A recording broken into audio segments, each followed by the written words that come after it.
Bismillahirrahmanirrahim. Assalamu alaikum wa rahmatullahi wa barakatuh. Urmattуу көрүүчүлөр, угуучулар, ушундай жакшы бир программанын алдында сиздер менен жүз көрүшүп турганыма өтө кубанычтамын. Бул мүмкүнчүлүктөн пайдаланып, мен дагы ыйык Кур'ан менен жуурулуша жашоо, Кур'андын ахлагы менен ахлактануу, Кур'ан жөнүндө ой жүгүртүү, Кур'андын буйруктарына моюн сунуу деген темалардын үстүндө азын оолак сиздер менен сөз кылууну туура көрдүм. Мен атым Шахимардан Орунбеков, теология факультетинде докторант, ассистант болуп кызматтанам. Ошол эле учурда тафсир илими багытында докторантурамды окуп жүргөн учурум. Улуу жараткан Алла Таалага чексиз мактоолор, шүгүрлөр, даңазалар, шаң жана шарапат болсун. Алла Таала кудуреттүү, мээримдүү, ырайымдуу, баардык нерсени жараткан, жаратып, ар бир нерсеге өзүнө ылайыктуу, өзүнө көркүнө жараша жашоо тартуулаган, ырыскы берген улуу Алла Таала инсаниятты дагы жараткан. Инсаниятты жаратып, инсан баласына, адам баласына туура жолду көрсөтүү үчүн пайгамбарларды жөнөткөн. Пайгамбарлар менен чогуу китептерди түшүргөн. Ал китептер Алла Тааланын улуу мыйзамын, жашоо эрежесин түшүндүргөн ыйык китептер. Мына ошол китептердин эң акыркысы Мухаммед пайгамбарыбызга түшүрүлгөн ыйык Кур'ан китебибиз.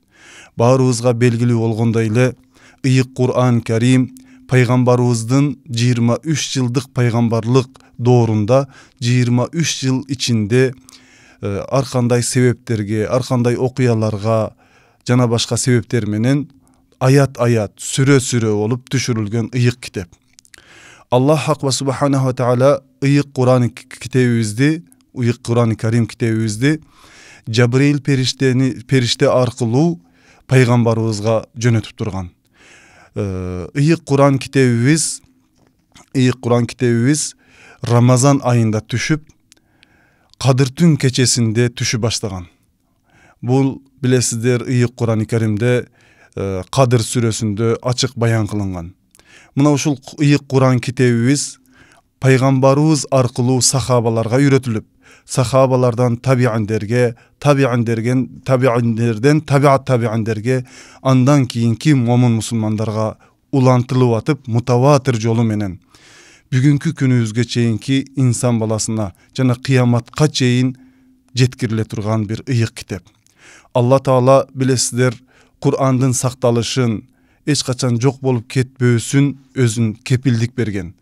Кур'ан-ы Каримде Хижр сүрөсүндө Алла Таала бул Кур'анды биз түшүрдүк, бул зикирди биз түшүрдүк, жана муну сактоого да өзүбүз кепилдик беребиз деп Алла Таала Кур'андын сакталуусуна кепилдик берген. Мына ушул Кур'ан пайгамбарыбыз саллаллаху алейхи вассаламга түшүрүлгөн ыйык бир китеп, 23 жылдын ичинде түшүрүлгөн деп айттык. Алла Таала бизди жараткандан кийин башыңар бош, төрт тарабыңар кыбла, билгениңерди кылгыла дебестен ыйык Кур'анды түшүрүп, бизге жашоонун эрежелерин пайгамбарлар аркылуу, Кур'ан китебибиз аркылуу түшүндүргөн. Билесиздер, пайгамбарыбыздын акыркы коштошуу кутбасында пайгамбар саллаллаху алейхи вассалам «Таракту фикум амрайни лан тадиллу ма тамассактум бихима китабаллахи ва суннати». Мен силерге эки нерсе таштап жатам. Эгерде ушул эки нерсени бекем кармансаңар, жашооңордо бекем кармансаңар, эч качан адашпайсыңар деп пайгамбарыбыз айткан. Анын аягында бул менин Алла Тааланын китеби жана менин сүннөтүм деп айткан. Пайгамбар саллаллаху алейхи вассалам ушул эки мурасын биз үммөт катары эгерде бекем кармана жашай турган болсок, жашообузда нур, бактылуулук, жакшылык, амандык, эсендик сөзсүз түрдө болот. Себеби Аллах Хак субханаху ва таала инсанды жаратып, инсандын кандай жашашы керек экендигин дагы жакшы билет. Туура жол бар, туура эмес адашуу жолдору бар. Туура жолдо жашоо аркылуу инсан өзүнүн өмүрүнө береке, жашоосуна береке табат. Kur'an mына ушул биздин туура жолду табышыбызга жардамчы болгон ыйык Kur'an. Allah Hak ve Subhanahu ve Teala bizge akıl menen niyamatты bergen. Akıl arkulu bizdi özgeçelendürgen. Başka canvarlarga, başka candularga salıştırmalı bizdi Allah Teala akıl menen özgeçelendirip koygan. Oşol akılыбыз bolgonuna karabay biz keybir nerselerdi аңдап түшүнүүдө алсыздык кылабыз. Мына ушул себептен Allah Teala bizdi түшүнө билсин, жашоонун эрежесин толук билсин деп ыйык китепти түшүргөн. Бул ыйык китепти карманып жашаган Allah Teala'nын эң сүйгөн пенделери болуп эсептелинет. Анткени Kur'an акыйкат жолду көрсөтүүчү ыйык китеп. Заликал китаб худал лил муттакин, ал момундарга туура жолду көрсөткөн ыйык китептер. Ошондой эле инсан баласынын руханий ооруларына дагы дава, шифа болуп бере турган бир китеп.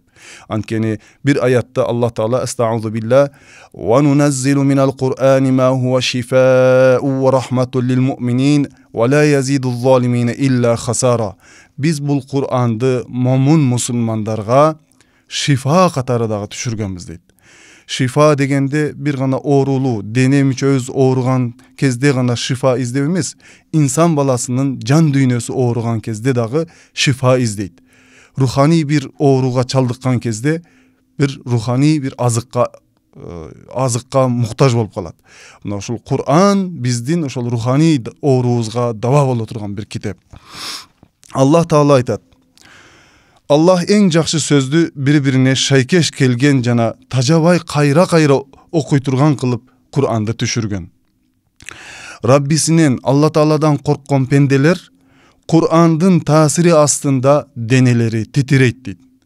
Анан алардын денелери жана жүрөктөрү Kur'an'ды, Allah Taala'ны эстеп Kur'an'ды окуган кездеринде жүрөктөрү жумшарайт. Жүрөктөрү жибийт. Bul hidayat kitebi. Allah anı menen kimdi kalasa tuğra jolga salat, Allah kimdi adaştırsa aga eç bir tuğra joldu körсөтүүчү bolboyt dep Zumar surasının 23. ayatında Allah Taala Kur'an'dın uşunçalık bir manilүү, maňyzdуу, kayra okusaң dagы eç tajabay turgan kılıp Allah Taala түшүргөндүгүn Kur'an'da Allah Taala özü uşunti bayandayt. Demek Allah Taala'nın sözün kançalık okusak, oşonçoluk bizdin can düynöbüz jırgaldıkka, rahatqa bölünöt. Al эми teskerisinçe боло турган болсо, Kur'an'dan жүз үйрө турган болсок, Kur'an'dын буйруктарына моюн сунбай турган болсок, анда çoğun bir adaşууга кириптер болобуз. Муну дагы Taha surasının 124. ayatında, 125. 126. ayatlarında мынтип айтат: Estağfurullah billah وَمَنْ أَعْرَضَ عَنْ ذِكْرِي فَإِنَّ لَهُ مَعِيشَةً ضَنْكَ وَنَحْشُرُهُ يَوْمَ الْقِيَامَةِ أَعْمَى. Kim bizdin zikiribizden, Kur'an'dan жүз үйрө турган болсо, Kur'an'dагы буйруктарга моюн сунбай турган болсо, Kur'an'ды кол шилтей турган болсо Kur'an'га, анда бул дүйнөдө ал үчүн машакаттуу бир жашоо беребиз. Ал эми кыяматта болсо көзү көрбөгөн абалда тирилет деп айтылат. Andan keyinki ulandısında "Qala Rabbi lima hashartani a'ma ve qad kuntu basira." O Rabbim dep oşol közü kör bolup kıyamatta tirilgen pende Kur'an'a kol siltegen kişi kıyamatta közü kör bolgon avalda tirilet. Oşol kişi aytat deyt: "O Rabbim, men közüm körçile go, emne oldu da menin közüm körbey kaldı" deyt. Anaga karata жооп katары Allah Hak ve Subhanahu ve Teala "Qala kezalike etetke ayatuna fenasitaha ve kezalikel yevme tunsa." Sen bizdin zikiribizdi, bizdin buyruklarыбызды, Kur'an'dı esinden çıkargandığın üçün, Kur'an'a kol siltegendigin üçün, Kur'an'dın buyruklarına moyun sunbagandığın üçün, unutkandığın üçün biz dağı seni unutavız dep Allah Hak ve Subhanahu ve Teala ıyık Kur'an'da aytkan. Demek bir pende katarı, bir musulman kişi katarı hiç kaçan Kur'an'a yüzüzdü burbaşımız gerek. Bundaki aytkanda Kur'an'dan yüzüzdü burbaşımız gerek. Daima Kur'an'dan buyruklarına itaat kılıp, moyun sunup, daima Kur'an menen alektenip turuğa hareket kılışımız gerek. Ankeni Kur'an bul Allah Taala'nın pendelerin urmattığı için dayardagan ruhani bir dastarkon. Al dastarkondan dağım sızıp duruş gerek. Alла Taala'nın çakırığına cevap veriş gerek. Anken Allah Hak ve Subhanahu ve Teala iyi Kur'an'da ya eyyuhellezine amenu ya eyyuhan nas ey iman keltirgenler ey insanlar dep kayra bizge çakırık jasap mындай kılgıla bul buyruktu atkargıla mundan tıyılgıla dep tıyuulardı tыйдырып buyruktardı atkaruga bizge buyruk bergen. Oşol sebepten bardыk musulmandar günübüzdөгү жашообузда өзүбүзгө ар дайым Kur'an менен алек болууну адатка айландырышыбыз керек. İmam Suyuti'nin El-İtkan аттуу китебинде Пайгамбар саллаллаху алейхи вассалам bir hadisин ескерет. Эгерде силердин бирөөңөр дейт, Rabbisi менен, Allah Taala менен сүйлөшкүсү келсе, анда Kur'an'da okusun. Rabbisi менен сүйлөшүп жакын болууну, ага жалынып жалбарууну кааласа, анда Kur'an'ды көп окусун. Ошондо Rabbisi менен, Allah Taala менен сүйлөшкөн болуп эсептелинет дейт. Пайгамбар саллаллаху алейхи вассалам Hazreti Ali radıyallahu anhu'a Kur'an-ı Kerim'di kıldattık менен okuunu ulantkın. Ankeni al bul dünyede nur, ahirette azık bolot dep aytat. Başka bir hadisinde sahabalarga Peygamberimiz sallallahu aleyhi ve sellem kayrılıp közüңөрgө ibadattın nasibin ülüşün bergili dep koyot. Аны уккан, бул сөздү уккан sahabalar ey Allah'tın elçisi көздүн насиби эмне деп Пайгамбарыбыз саллаллаху алейхи ва салламдан кайрадан суроо иретинде сурашат. Ошондо Пайгамбарыбыз саллаллаху алейхи ва саллам Kur'an-ı Kerim'de oku, anın içindeki aytılgan buyruklarga, aytılgan ayatlarga okup durup oy jügürtü. Jana alardan sabak çıkarıp жашообузда ülgü tutu dep жооп берген. Пайгамбар саллаллаху алейхи ва саллам бул хадистерди айтуу аркылуу жашообузда дайыма Kur'an аркылуу руханий жан дүйнөбүздү тойгозуп турууну бизге жол көрсөткөн. Kur'an Peygamber sallallahu aleyhi ve sellem'nin жашоосуна nazar taştay turgan bolsok, Peygamber sallallahu aleyhi ve sellem'nin жашоосу күнү Kur'an menen baştalıp, Kur'an menen bütçeli. Ar daim Kur'an'a şunçalık jakın bolçu. Özgöçö Ramazan ayı kelgen kezde Peygamberimiz sallallahu aleyhi ve sellem uşunçalık Kur'an'a jakın bolup, Kur'an'dı dagı oku beter köyrek okuçu. Cebrail perişte Ramazan ayında kelip, Peygamberimiz sallallahu aleyhi ve sellem'ga oku berçü. Peygamberimiz dagı Cebrail periştege oşol düşürülgen Kur'an ayatlarını toluğu menen Ramazan ayı boyunca okup Cebrail periştege oku berçü. Bul degen ülgü katarı. Peygamberimiz Cebrail aleyhisselam menen okup birbirine karama karşı olturup birbirine oku bergeni bugünkü kündögü Peygamberimizin jalpı ümmeti birbiribizge daima Kur'an'da oku berүү bir ülgü katarı eseptenilet.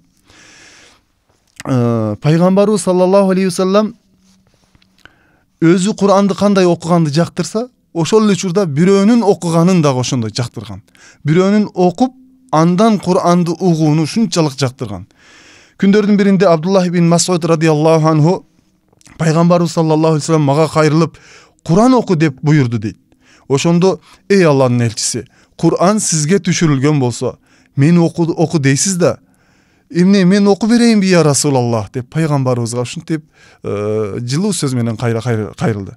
Ошондо Peygamberimiz sallallahu aleyhi ve sellem Kur'an'dı başka birööдөн uğuunu şunçalık jaktırам dedi. Andan keyin Abdullah bin Mas'ud radıyallahu anhu Kur'an kitabından Nisa suresini oku başladı. Nisa suresini okup 41. ayatka kelgen kezde uşunçası жетиштүү деп Abdullah bin Mas'ud'a Peygamber sallallahu aleyhi ve sellem uşunçası жетиштүү деп aytты. Oşol uçurda Abdullah bin Mas'ud aytıp жатат. Oşol uçurda Peygamberimizin mübarek yüzün karasam көздөрүнө мөлтүрөгөн жаштары тамып турганын көрдүм дейт. Бул деген сөз Peygamberimiz sallallahu aleyhi ve sellem ар bir ayatты окулган кезде ой жүгүртүп, берилип угуп, al ayatlar жөнүндө Allah Taala'nын улуулугун, барлыгын, бирлигин жана Allah Taala'nын жараткан нерселерине шунчалык маани берип, кулак төшөп уккандыгынан себебинен жана жан дүйнөсү шунчалык жибип, жүрөгү мелжиреп жибип, көздөрүнөн мөлтүрөп жаштардын акканын көрүүгө болот. Биз дагы момун мусулмандар Kur'an okugan kezdе ушундай бир сезимде болушубуз керек.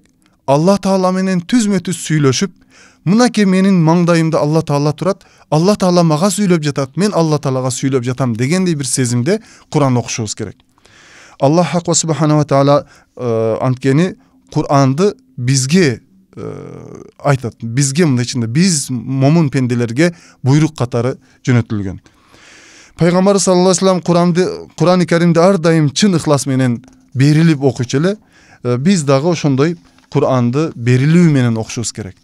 Анткени Пайгамбар саллаллаху алейхи ва салламдын айткан сөздөрүндө Кур'анга ушунчалык көңүл буруп, Кур'анды берилүү менен окуган кишилерди Пайгамбарыбыз Ахлул Кур'ан, Кур'ан ээлери деген ысым менен ысымдандырган. Аларга сый-урмат менен мамиле жасаган.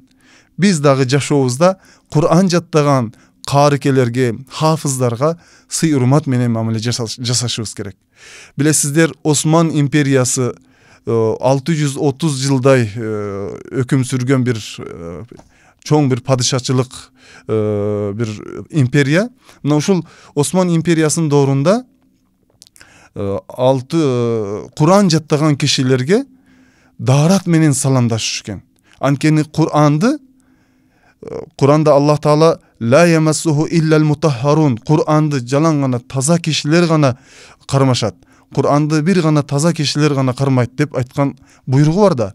Ошол аяттын негизинде Осман дөөлөтү доорунда Кур'анга болгон сый-урмат максатында Кур'ан жаттоочуларга ушундай даарат менен саламдашчу экен. Биз дагы күнүбүздө Кур'ан жаттагандарга сый-урмат көрсөтүүбүз Алла Таалага сый-урмат болуп эсептелинет. Эми Пайгамбар саллаллаху алейхи ва салламдын Кур'андын фазилеттери жөнүндө айткан хадистерине келе турган болсок, билесиздер, ким Кур'ан окуса, Кур'ан толук жаттаса, жана ага амал кылса, тыюуларынан тыйылып, буйруктарынан толугу менен моюн суна турган болсо, ошол жаттаган баланын ата энесине акыретте, кыяматта бейиштин төрүнө орун берип, анын ата энесине тач кийгизилет. Күндүн нурундан дагы нуру жаркыраган тач кийгизилет дейт. Ошол күндүн нурундан дагы жаркыраган шооласы бар таш мисалын айтып жатып, күндү бул дүйнөдөгү бир үйгө күндүн нурун киргизсеңер, кандай жарык болот? Эми элестеткиле дейт. Кур'ан жаттаган кишиге андан дагы жакшыраак бир белек берилет деп айтылган хадис бар. Башка бир хадисинде Аллах Таала эгерде бир бузулган, күнөөлөрү көп болгон бир коомго мына күнөө азап жиберет деп азап жибере турган болсо дейт, ошол коомдун арасынан балдарынын бирөөсү Кур'ан үйрөнүп, Бисмиллахир-рахманир-рахим, же Алхамдулиллахи роббил аламин деп ушундай Кур'ан аяттарынан бир сөздү айта турган болсо, Алла Таала ошол коомдон кайра 40 жыл азапты кайра көтөрүп коет дейт.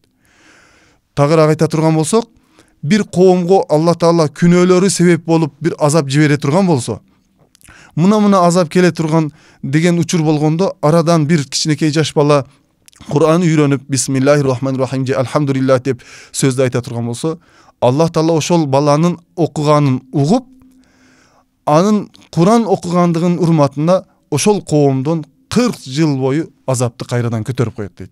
Эми элестетиңиздер, мамлекетибизде Кур'ан жаттаган карылар көбөйсө, Кур'ан жаттаган, Кур'андын ичиндеги буйруктарга толук амал кылган пенделер көбөйсө, Алла Таала эч качан азап жөнөтпөйт. Дайыма тынчтык, береке, амандык, ырыскыларыбыздын мол болуусу, ынтымагыбыздын бекем болуусу, жашообуздун жакшы болуусуна сөзсүз түрдө Алла Таалам береке чачып турат. Ошондуктан дайыма Кур'ан менен алек болушубуз керек. Кур'анды алдыбызга жол башчы кылышыбыз керек. Пайгамбарыбыз кандай бизге көрсөткөн болсо, ошонун негизинде Кур'анга мамиле жасашыбыз керек. Иqra'ul Qur'ana fa innahu ya'ti yawmal qiyamati shafi'an li ashabihi деп айтылган хадис бар. Пайгамбар саллаллаху алейхи ва саллям айткан сөзүндө, Кур'анды окугула. Анткени Кур'ан өзүнүн окуган, өзүнүн ээлеринин сөзсүз түрдө шафаат кылат кыямат күнү дейт. Демек Кур'ан жаттаган кишилер сөзсүз түрдө шафаат, Кур'андын шафаатына ээ болушат. Мындай бир бактылуулук кандай гана бактылуу инсандарга берилет. Кана ар бирибиздин үй бүлөбүздө балдарыбыз Куранды толук жаттаса, ошол Куран менен амал кылса, Курандын негизинде өмүрлөрүн кечирсе, билесиздер, бизге ченемдүү гана, белгилүү гана өмүр берилген. Ушул өмүрдө Курандын сызыгынан, Курандын рамкасынан, Курандын буйруктарынан сыртка чыгып кетпестен өмүрүбүздү бактылуу бир жашоо менен жашасак, бизден өткөн бактылуу болбойт. Пайгамбарыбыз саллаллаху алейхи вассаламдын айткан хадистеринин негизинде биз Куранды түшүндүрүүгө аракет кылдык. Куран бизге Алла Тааланын жалгыздыгын, бул дүйнөдө жана ахиретте бактылуу болуунун жолдорун үйрөтөт. Ата энеге сый урмат, тууган урук менен мамиле кылууга, арам жолдон алыс болуп, адал жолдон киреше табууга, жетимдердин акысын, жесирлердин акысын, кедей кембагалдардын акысын, мамлекеттин акысына кирип кетпөөнү, дайыма таза жолдон киреше табууну үйрөтөт. Сүткорлуктан, уурлуктан, жаман жолдордон алыс болууну үйрөтөт. Бул дүйнөдө жакшы амалдарды аткарып, ахиретте ажыр сыйлыкка ээ болууну үйрөтөт. Ошондой эле жаратылышка аяр мамиле жасап, жан жаныбарларга чейин сылык мамиле жасоону үйрөтөт. Мына ушундай ыйык китебибизди ар дайым жашообузда жуурулуштура жашашыбыз керек. Ар бир көз ирмемибизде Курандын негизинде өмүр кечиришибиз керек. Эми убакыттын тардыгына байланыштуу дагы Куран жөнүндө айта берсек сөз көп. Убакыттын тардыгына байланыштуу мен айта турган сөздөрүмдү ушул сүйлөмдөн кийин токтотоюн. Пайгамбарыбыз саллаллаху алейхи вассаламдын хадиси менен жыйынтыктайын.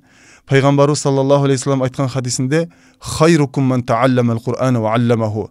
Силердин эң жакшыңар Кур'анды үйрөнүп, жана аны башкаларга үйрөткөндөр деп айтат. Ошол пайгамбарыбыздын айткан хадисиндеги эң жакшы болуу үчүн Аллах Тааланын назарында биз Кур'анды үйрөнүшүбүз керек, жана аны жашообузда жуурулуштура жашашыбыз керек. Баарыбызга Алла Таалам товфик берсин, туура жолду көрсөтсүн, Куран менен алектенүүнү насип этсин. Дайыма тынчтык, амандык болуп, элибизге, журтубузга Кудай Тааланын берекеси чачылган болсун. Ассаламу алейкум ва рахматуллахи ва баракатуh.